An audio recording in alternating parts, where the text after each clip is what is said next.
Lesson 6. I did love you once. I loved you not. I did love you once. I loved you not. Let's just say that Hamlet has commitment problems, while the ever faithful and naive Ophelia is the one labeled as Janus faced whore. It's good to remember that this war between the sexes has gone on for hundreds of years, and men cannot tolerate the question of what a woman wants. Lesson 6 is called I Did Love You Once. I Loved You Not. I think this could mean I loved you on my terms rather than on your terms. In Hamlet, it was a time where the woman wanted wasn't a priority. Women were treated as the lesser sex, which still happens today a lot in some cultures. Women are fighting to be treated equally and not as objects. This fight needs to be addressed, but will probably continue for the next 100 years. Lesson 7. Tender yourself more dearly.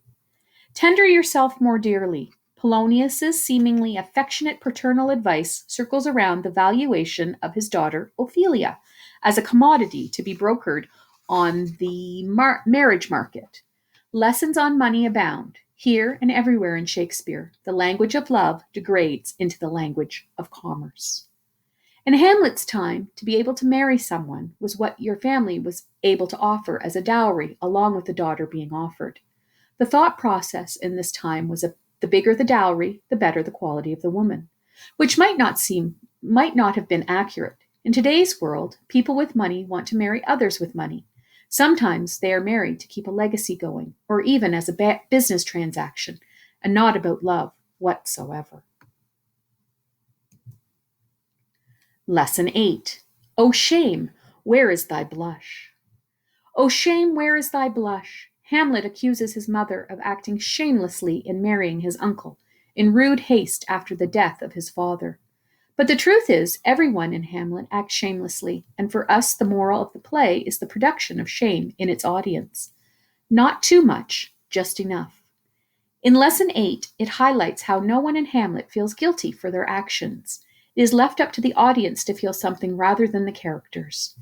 I think this is still relevant today because when someone is doing something wrong but doesn't feel guilty about it, who is left to feel their guilt? Is it okay that because they are shameless, someone else endures the responsibility of their actions?